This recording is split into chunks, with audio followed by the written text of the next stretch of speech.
श्रीमद् भागवत महापुराण 9वां स्कंद 10वां अध्याय। भगवान श्री राम की लीलाओं का वर्णन। श्री सुखदेव जी कहते हैं, परीक्षित, खटवांग के पुत्र दीर्घबाहु और दीर्घबाहु के परम यशस्वी पुत्र रघु हुए। रघु के अज और अज के पुत्र महाराज दशरथ हुए।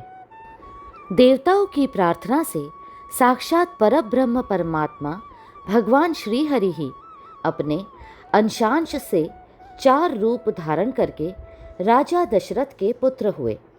उनके नाम थे राम, लक्ष्मण, भरत और शत्रुघ्न। परीक्षित, सीतापति भगवान श्री राम का चरित्र तो तत्वदर्शी ऋषियों ने बहुत कुछ वर्णन किया है और तुमने अनेक बार उसे सुना भी है। भगवान श्री राम ने अपने पिता राजा दशरथ के सत्य की रक्षा के लिए राजपाट छोड़ दिया और वे वन वन में फिरते रहे। उनके चरण कमल इतने सुकुमार थे कि परम सुकुमारी श्री जानकी जी के कर कमलों का स्पर्श भी उनसे सहन नहीं होता था। वे ही चरण जब वन में चलते चलते थक जाते, तब हनुमान और लक्ष्मण उन्हें दबा दबाकर उनकी थकावट मिटाते। शूर्पणखा को नाक कान काटकर विरूप कर देने के कारण उन्हें अपने प्रियतमा श्री जानकी जी का वियोग भी सहना पड़ा। इस वियोग के कारण क्रोधवश उनकी भौहें तन गई, जिन्हें देखकर समुद्र तक भयभीत हो गया। इसके बाद उन्होंने समुद्र पर पुल बांधा और लंका में जाकर दुष्ट राक्षसों के जंगल को दावाग्नि के समान दग्ध कर दिया। वे कौशल नरेश हमारी रक्षा करे। भगवान श्री राम ने विश्वामित्र के यज्ञ में लक्ष्मण के सामने ही मारीच आदि राक्षसों को मार डाला। वे सब बड़े बड़े राक्षसों की गिनती में थे। परीक्षित, जनकपुर में सीता जी का स्वयंवर हो रहा था। संसार के चुने हुए वीरों की सभा में भगवान शंकर का वह भयंकर धनुष रखा हुआ था। वह इतना भारी था कि 300 वीर बड़ी कठिनाई से उसे स्वयंवर सभा में ला सके थे। भगवान श्री राम ने उस धनुष को बात की बात में उठाकर उस पर डोरी चढ़ा दी और खींचकर बीचों बीच से उसके 2 टुकड़े कर दिए। ठीक वैसे ही जैसे हाथी का बच्चा खेलते खेलते ईख तोड़ डाले। भगवान ने जिन्हें अपने वक्षः स्थल पर स्थान देकर सम्मानित किया है, वे श्री लक्ष्मी जी ही सीता के नाम से जनकपुर में अवतीर्ण हुई थी। वे गुण, शील, अवस्था, शरीर की गठन और सौंदर्य में सर्वथा भगवान श्री राम के अनुरूप थी। भगवान ने धनुष तोड़कर उन्हें प्राप्त कर लिया। अयोध्या को लौटते समय मार्ग में उन परशुराम जी से भेंट हुई जिन्होंने 21 बार पृथ्वी को राजवंश के बीज से भी रहित कर दिया था। भगवान ने उनके बढ़े हुए गर्व को नष्ट कर दिया। इसके बाद पिता के वचन को सत्य करने के लिए उन्होंने वनवास स्वीकार किया। यद्यपि महाराज दशरथ ने अपनी पत्नी के अधीन होकर ही उसे वैसा वचन दिया था, फिर भी वे सत्य के बंधन में बंध गए थे। इसलिए भगवान ने अपने पिता की आज्ञा शिरोधार्य की। उन्होंने प्राणों के समान प्यारे राज्य, लक्ष्मी, प्रेमी, हितैषी, मित्र और महलों को वैसे ही छोड़कर अपनी पत्नी के साथ यात्रा की जैसे मुक्त संग योगी प्राणों को छोड़ देता है। वन में पहुंचकर भगवान ने राक्षस राज रावण की बहन शूर्पणखा को विरूप कर दिया, क्योंकि उसकी बुद्धि बहुत ही कलुषित काम वासना के कारण अशुद्ध थी। उसके पक्षपाती खर, दूषण, त्रिशिरा आदि प्रधान भाइयों को, जो संख्या में 14,000 थे, हाथ में महान धनुष लेकर भगवान श्री राम ने नष्ट कर डाला और अनेक प्रकार की कठिनाइयों से परिपूर्ण वन में वे इधर उधर विचरते हुए निवास करते रहे। परीक्षित, जब रावण ने सीता जी के रूप गुण, सौंदर्य आदि की बात सुनी तो उसका हृदय काम वासना से आतुर हो गया। उसने अद्भुत हरिण के वेश में मरीच को उनकी पर्णकुटी के पास भेजा। वह धीरे धीरे भगवान को वहाँ से दूर ले गया। अंत में भगवान ने अपने बाण से उसे बात की बात में वैसे ही मार डाला जैसे दक्ष प्रजापति को वीरभद्र ने मारा था। जब भगवान श्री राम जंगल में दूर निकल गए तब लक्ष्मण की अनुपस्थिति में नीच राक्षस रावण ने भेड़िए के समान विदेह नंदिनी सुकुमारी श्री सीता जी को हर लिया। तदनंतर वे अपनी प्राण प्रिया सीता जी से बिछुड़कर अपने भाई लक्ष्मण के साथ वन वन में दीन की भांति घूमने लगे और इस प्रकार उन्होंने यह शिक्षा दी कि जो स्त्रियों में आसक्ति रखते हैं उनकी यही गति होती है।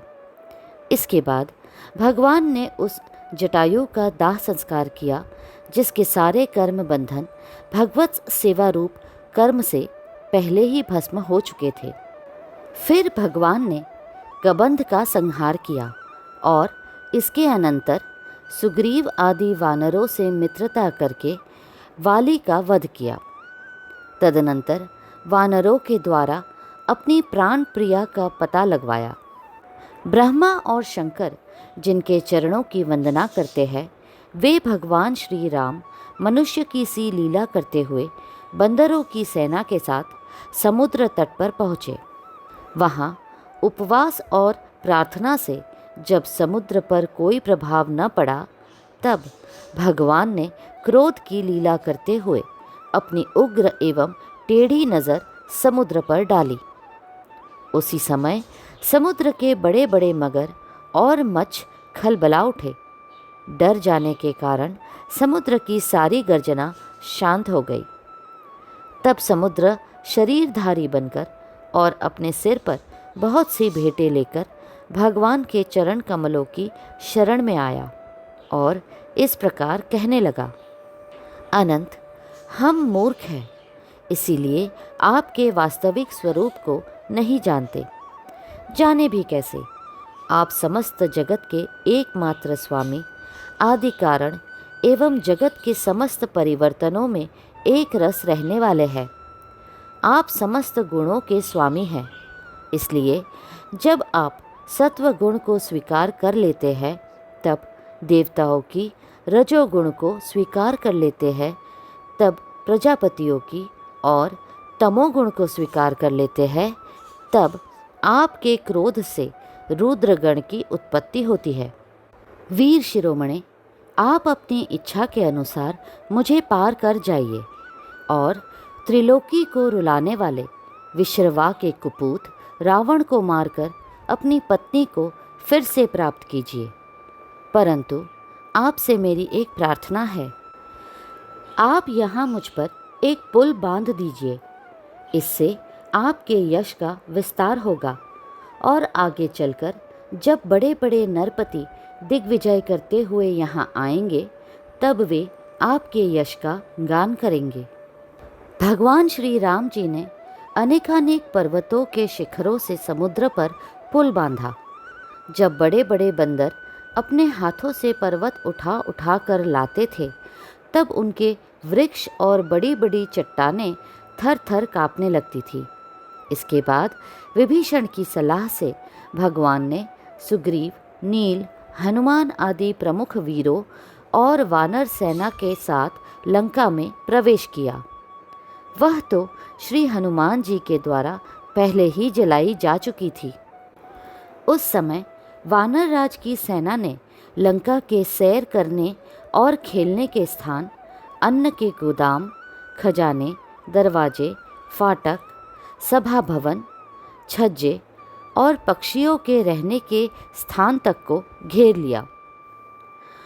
उन्होंने वहाँ की वेदी, ध्वजाएं, सोने के कलश और चौराहे तोड़ फोड़ डाले। उस समय लंका ऐसी मालूम पड़ रही थी जैसे झुंड के झुंड हाथियों ने किसी नदी को मथ डाला हो। यह देखकर राक्षस राज रावण ने निकुंभ, कुंभ, धूम्राक्ष, दुर्मुख, सुरांतक, नरांतक, प्रहस्त, अतिकाय, विकम्पन आदि अपने सब अनुचरों, पुत्र मेघनाद और अंत में भाई कुंभकर्ण को भी युद्ध करने के लिए भेजा।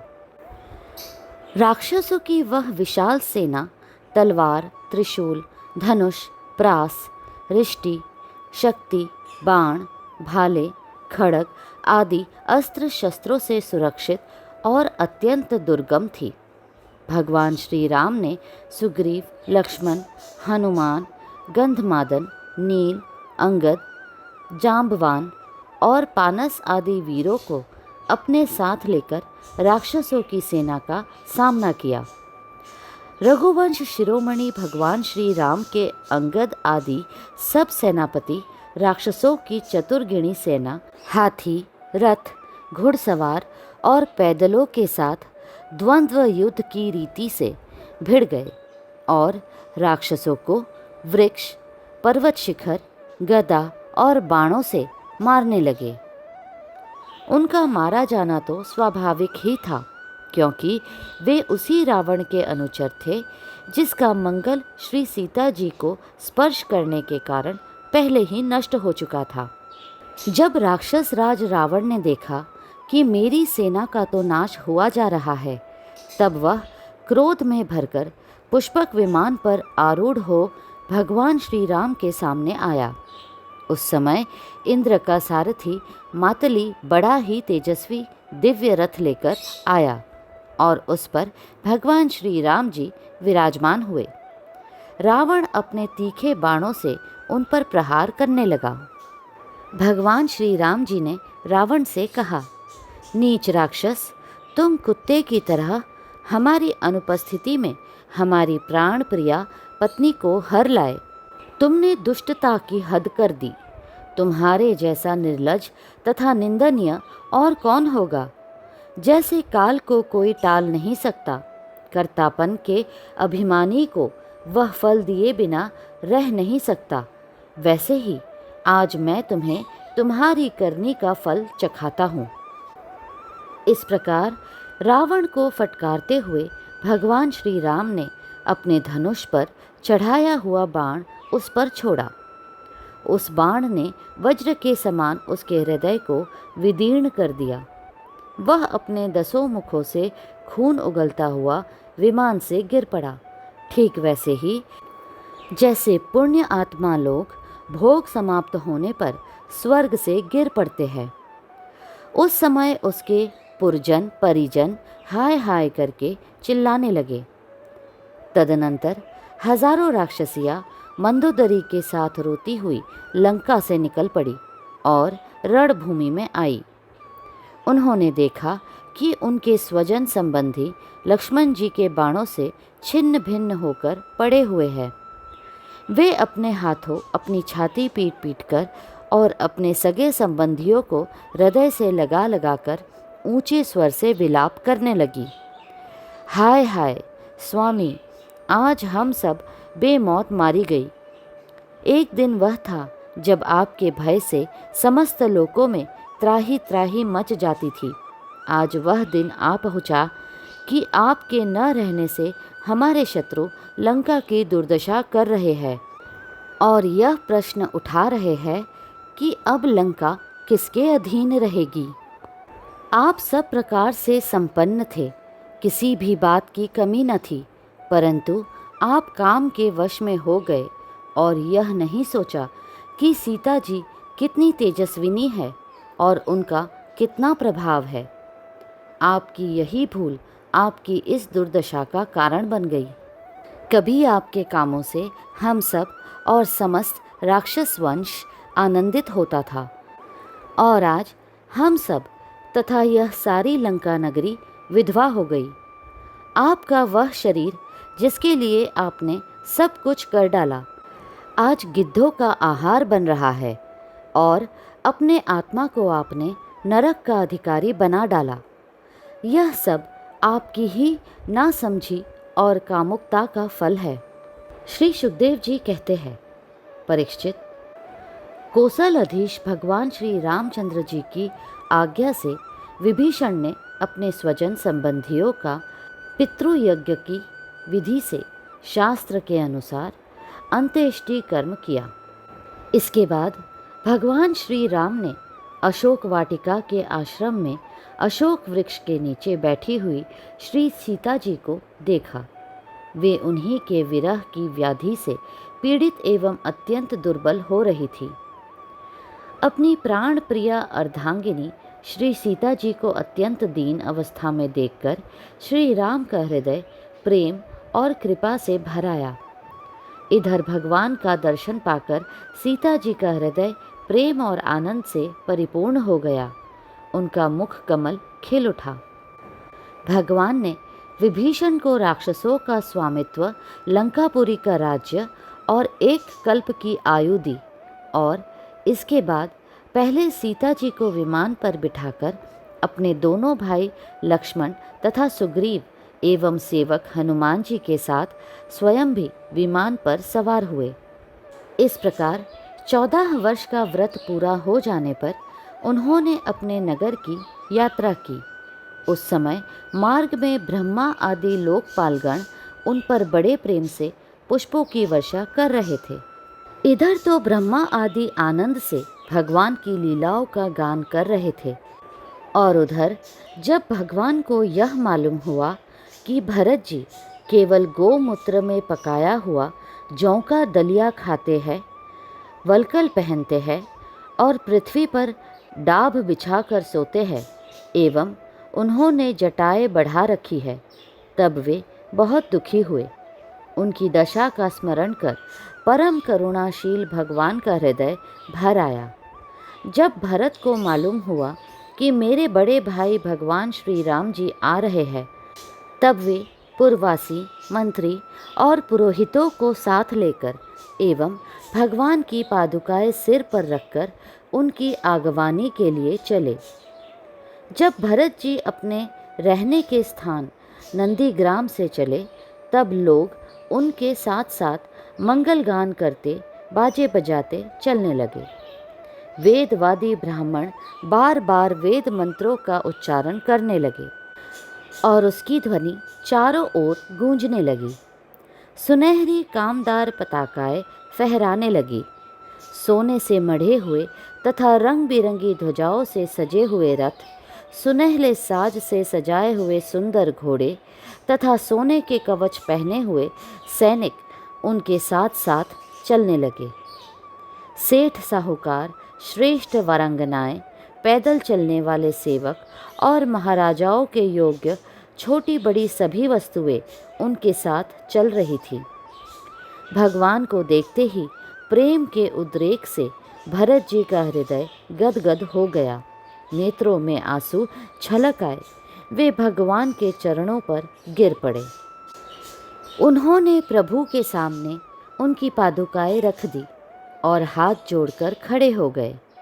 नेत्रों से आंसू की धारा बहती जा रही थी। भगवान ने अपने दोनों हाथों से पकड़कर बहुत देर तक भरत जी को हृदय से लगाए रखा। भगवान के नेत्र जल से भरत जी का स्नान हो गया। इसके बाद सीता जी और लक्ष्मण जी के साथ भगवान श्री राम जी ने ब्राह्मण और पूजनीय गुरुजनों को नमस्कार किया तथा सारी प्रजा ने बड़े प्रेम से सिर झुकाकर भगवान के चरणों में प्रणाम किया। उस समय उत्तर कोसल देश की रहने वाली समस्त प्रजा अपने स्वामी भगवान को बहुत दिनों के बाद आए देख अपने दुपट्टे हिला हिलाकर पुष्पों की वर्षा करती हुई आनंद से नाचने लगी। भरत जी ने भगवान की पादुकाएं ली। विभीषण ने श्रेष्ठ चवर, सुग्रीव ने पंखा और श्री हनुमान जी ने श्वेत छत्र ग्रहण किया। परीक्षित, शत्रुघ्न जी ने धनुष और तरकस, सीता जी ने तीर्थे के जल से भरा कमंडलू, अंगद ने सोने का खड़ग और जाम्बवान ने ढाल ले ली। इन लोगों के साथ भगवान पुष्पक विमान पर विराजमान हो गए। चारों तरफ यथास्थान स्त्रियां बैठ गई। वंदीजन स्तुति करने लगे। उस समय पुष्पक विमान पर भगवान श्री राम की ऐसी शोभा हुई मानो ग्रहों के साथ चंद्रमा उदय हो रहे हो। इस प्रकार भगवान ने भाइयों का अभिनंदन स्वीकार करके उनके साथ अयोध्यापुरी में प्रवेश किया। उस समय वह पुरी आनंद उत्सव से परिपूर्ण हो रही थी। राजमहल में प्रवेश करके उन्होंने अपनी माता कौसल्या, अन्य माताओं, गुरुजनों, बराबर के मित्रों और छोटों का यथा योग्य सम्मान किया तथा उनके द्वारा किया हुआ सम्मान स्वीकार किया। श्री सीता जी और लक्ष्मण जी ने भी भगवान के साथ साथ सबके प्रति यथा योग्य व्यवहार किया। उस समय जैसे मृतक शरीर में प्राणों का संचार हो जाए, वैसे ही माताएं अपने पुत्रों के आगमन से हर्षित हो उठी। उन्होंने उनको अपनी गोद में बिठा लिया और अपने आंसुओं से उनका अभिषेक किया। उस समय उनका सारा शोक मिट गया।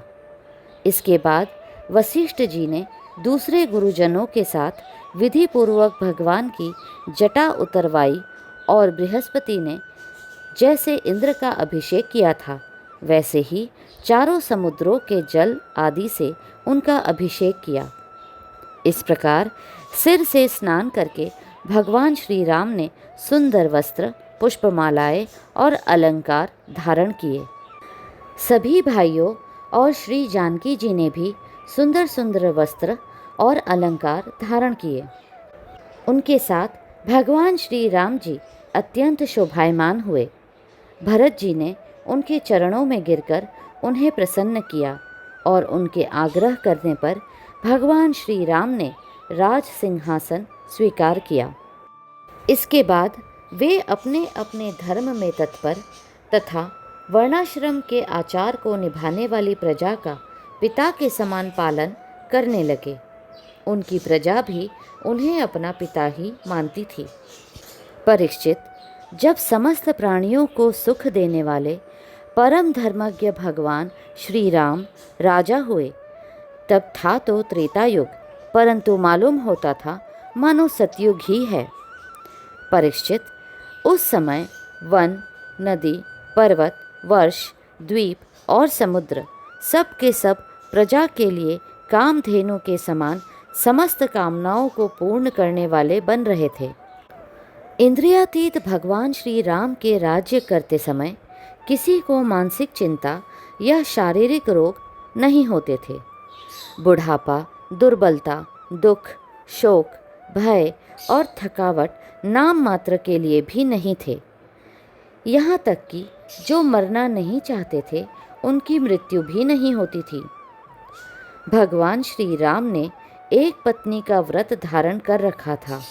उनके चरित्र अत्यंत पवित्र एवं राजर्षियों के से थे। वे गृहस्थोचित स्वधर्म की शिक्षा देने के लिए स्वयं उस धर्म का आचरण करते थे। सती शिरोमणि सीता जी अपने पति के हृदय का भाव जानती रहती।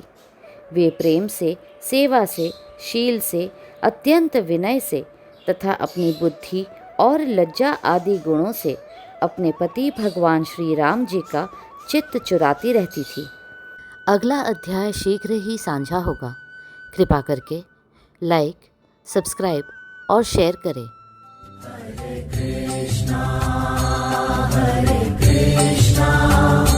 कृष्णा कृष्णा